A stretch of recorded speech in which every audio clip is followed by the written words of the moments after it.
You are driving south from Quetta. The road is empty. The sky is black. And then, to your right, something rises from the earth. A mountain. Dark. Jagged. Like a broken fist punching through the ground. No trees. No lights. No signs of life. Just rock. And silence. And something else. Something you cannot name. The locals call this mountain Koh-e-Chiltan. And if you ask them what that name means, they will look at the ground. They will lower their voice. And they will say, slowly, 40 bodies. Not 40 peaks. Not 40 trails. 40 bodies. Today I am going to tell you the story of why this mountain has that name.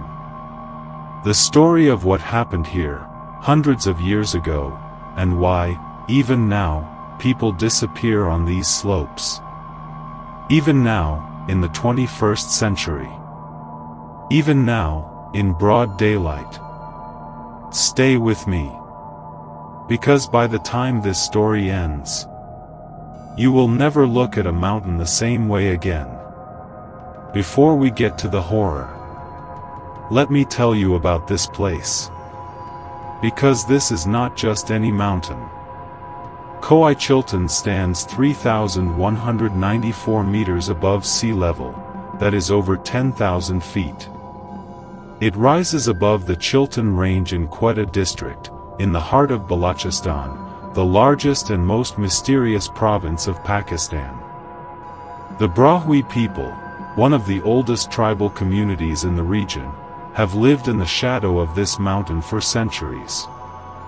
Their language is ancient. Their traditions are ancient. And their memory of what happened on this mountain is ancient. Today, Koh-e-Chiltan is part of the Hazarganji-Chiltan National Park. Tourists visit. Hikers climb. Rangers patrol the trails. But every single local guide who takes tourists up this mountain has one rule. One rule they repeat at the start of every journey, every single time, without exception. Do not wander off the path. Do not follow sounds. And if you hear children, do not stop. Children. Why children? That is what we are here to find out. Many hundreds of years ago, in a small village near the base of this mountain, there lived a couple. Their names have been lost to history. We know only their story. They were not rich people. They were not powerful people. They were simple people, a shepherd and his wife, who worked hard, lived honestly, and asked very little from the world. But there was one thing they asked for. One thing they prayed for. Every morning, every evening, every single night. A child. Years passed. No child came. They visited holy men. They made offerings. They fasted and prayed and begged Allah for just one child, just one. And every time, the answer was the same silence.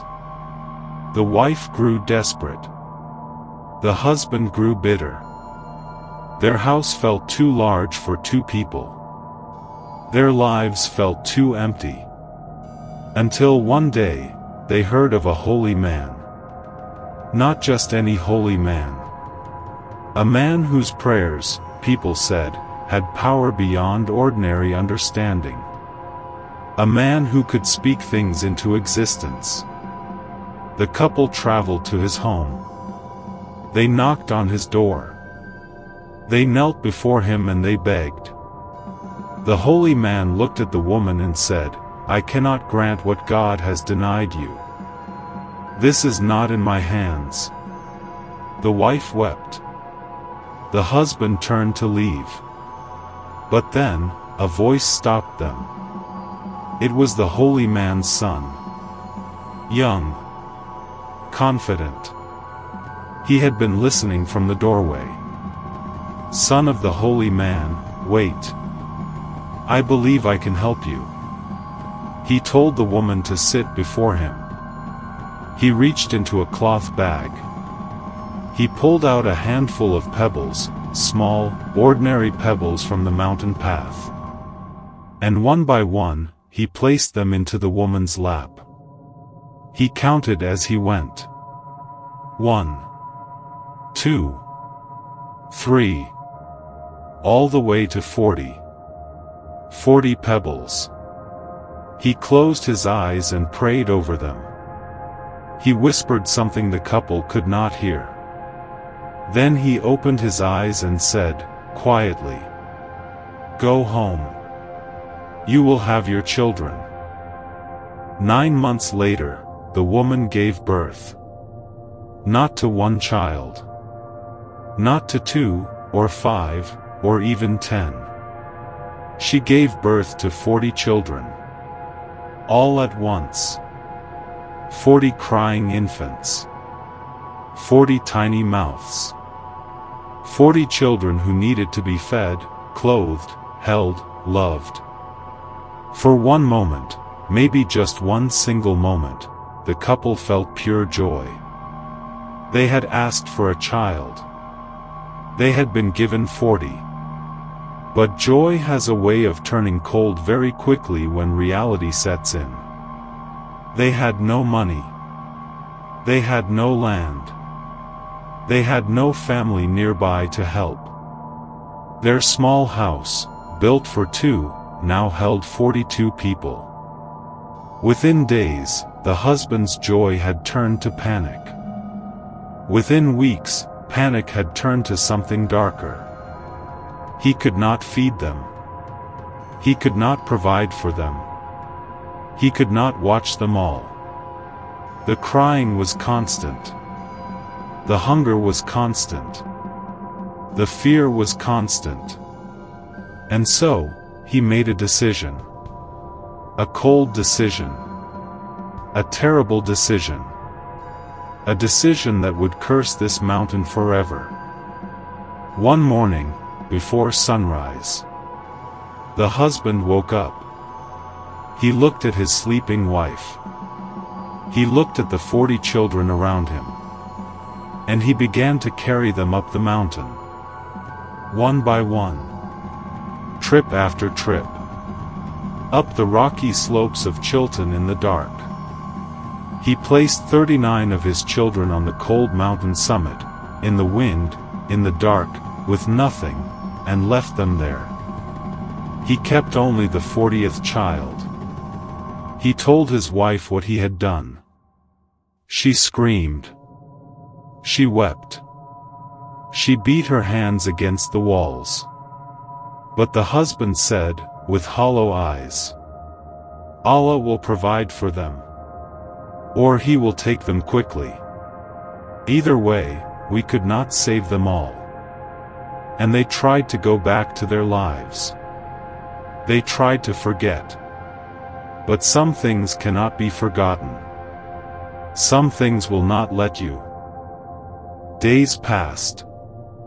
Then weeks. The wife could not sleep.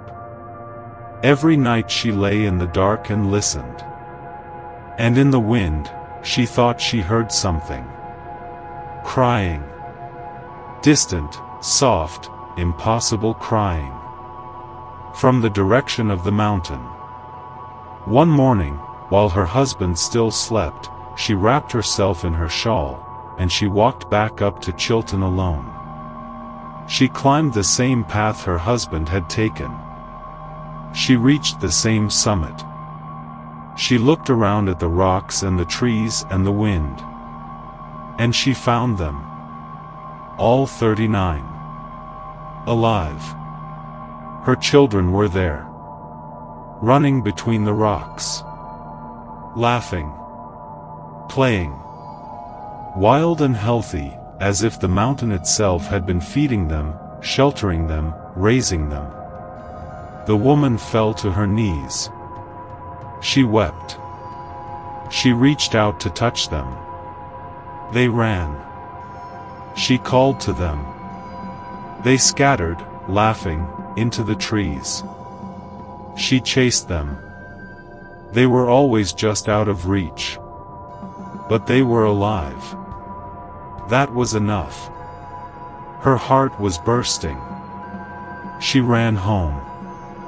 She grabbed the 40th child, the one they had kept, from its cradle. She thought, if I bring their sibling here, they will come to me. They will feel it. They will come. She went back to the summit. She placed the 40th child on the cold mountain rock. And she walked back down to get her husband.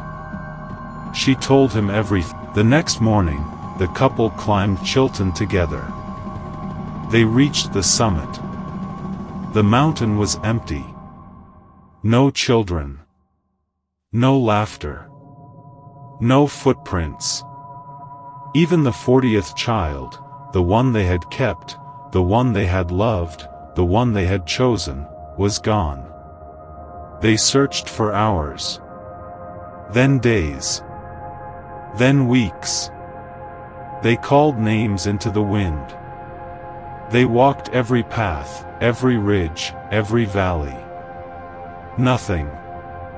No bodies. No bones. No trace. As if the mountain had swallowed them whole. And the couple, consumed by guilt, by grief, by madness, never left. The husband threw himself from a mountain pass, unable to live with what he had done. The wife sat at the summit every day until the end of her life, calling names into the wind. Calling and calling and calling. Until even her voice was gone. And the mountain kept them all. Now, this is where the legend becomes something else. Because the Brahui people, who have lived under this mountain for generations, do not tell this story as a fairy tale. They tell it as a warning. According to the oral tradition of the Brahui, the 40 children never died. They became something the mountain made them. Something between a child and a spirit. Something wild and old and full of rage, at parents, at abandonment, at the ones who were supposed to protect them and chose not to. The Brahui call them the children of Chiltan. And they say these children have one purpose now. To make sure that anyone who abandons their responsibility, anyone who walks away from what they were supposed to protect, loses their way on this mountain and never comes home. They do it by crying. A child's cry, distant, soft, just real enough to follow. You step off the path. Just slightly. Just to look. The cry moves. You follow. It moves again. You follow again. And before you realize what is happening, the path is gone. The mountain all looks the same. The light is fading. And somewhere in the dark, something is laughing. Now, you might be thinking, this is just a folk story. Just something parents told children to keep them away from dangerous mountain trails. Maybe. But here is what is documented. There have been multiple cases, reported and documented, of hikers and travelers going missing in the Chiltan mountain range. People who went in during daylight. People who knew the trails. People who were not alone. Search parties have reported strange things on these slopes. Rangers have reported hearing the sounds of children crying in areas where no children could possibly be. Local guides, men who have spent their entire lives on this mountain, refuse to take groups past certain points after 4 p.m. Not because of terrain. not because of wildlife, but because of what they have heard, what they have seen, what they cannot explain. One guide, a man who had been working Chiltan trails for over 20 years, was asked in an interview why he always counts his group before and after every trail section. He said, "Because once, I counted correctly going in. And coming out, there was one extra. A child I did not bring in, standing at the back of the group. And when I looked directly at it, it was gone." Now here is the part that convinced even the most skeptical people who have researched this story. In 1891, over 130 years ago, a British explorer named Harry de Windt passed through Balochistan on his journey across Persia and India. He wrote a book about his travels called A Ride to India Across Persia and Balochistan. In that book, he documented the legend of Koh-e-Chiltan, exactly as the local Brahui people told it to him. De Windt wrote, "A frugal pair, many years married, were unblessed with offspring. They sought the advice of a holy man, whose son cast 40 pebbles into the wife's lap.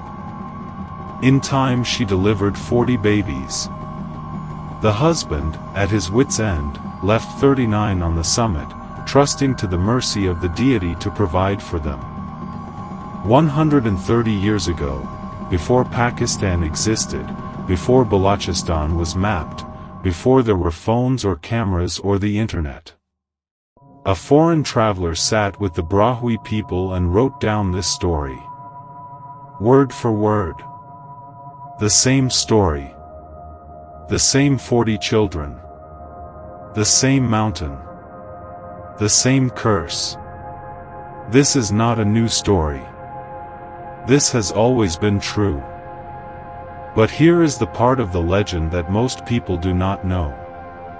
The part that was recorded in de Windt's notes but is almost never told in the short versions of this story. Because it changes everything.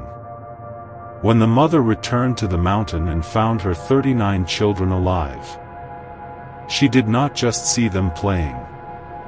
She reached out to touch one. And her hand went through it. They were not alive. They had never been alive. They were already spirits. The children she saw playing on the mountain, laughing, running, just out of reach, were not her living children. They were the ghosts of her children. The remnants. The echoes. She did not know this. She could not know this. And so she placed her last living child on the summit, her 40th, her real child, and walked away. And the spirits took him. To complete the 40. To make the number whole.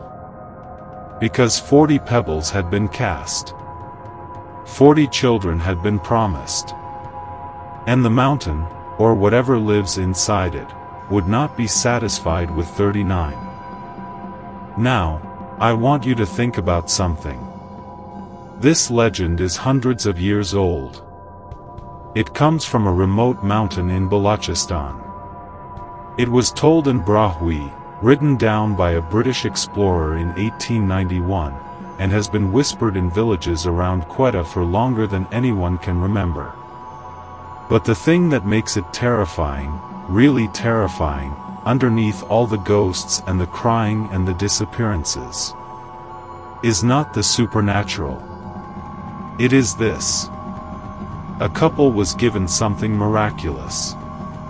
And instead of finding a way to care for it, they abandoned it. They could not handle 40 children, so they left 39 of them to die. And they were punished. Not just by guilt. Not just by grief. But by the mountain itself. The Brahui people believe that Koh-e-Chiltan is not haunted randomly. They believe it is haunted with a purpose. The spirits of the 40 children do not terrorize every hiker. They do not chase every tourist.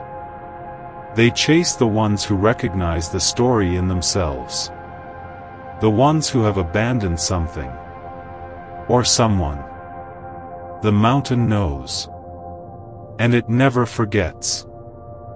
Before I end this story, I want to leave you with one last detail. The oldest version of this legend, the one de Windt recorded in 1891, ends differently than most modern retellings. In most versions, you hear that the children disappeared and the parents went mad. End of story. But in de Windt's original account, and in the oral tradition of the Brahui elders, there is one more thing. When the mother returned to the mountain with her husband the following morning, she did not find an empty mountain. She found 40 small figures, standing completely still, in a perfect line across the summit, all facing her. They did not move. They did not cry. They did not run. They just looked at her. And one by one, starting from the left, they disappeared, until the last one was standing there alone. The 40th. The one she had chosen to keep. The one she had sacrificed last. It looked at her for a long moment. And then it smiled. And it was gone. Koh-e-Chiltan stands today as a national park. Families visit it on weekends. Hikers photograph the marker goats on the slopes. Children, real children, run through the trails and laugh in the open air. It is a beautiful place. It is also a place where multiple people have gone missing. Where rangers refuse to go past certain points at night. Where the wind sounds like something you cannot name. If you ever go, go with a group. Go in daylight. Do not wander from the path. Do not follow sounds. And if the birds suddenly go quiet, if the wind drops completely, if somewhere in the distance you hear a child cry, keep walking. Do not count. Do not look back. Because if you count, you might find 40. And on this mountain, 40 is never a blessing. It is always a warning. Koh-e-Chiltan is a real mountain in Quetta, Balochistan.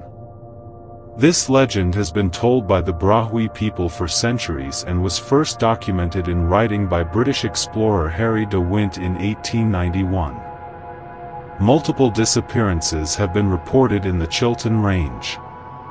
The park is open to visitors. The mountain is waiting.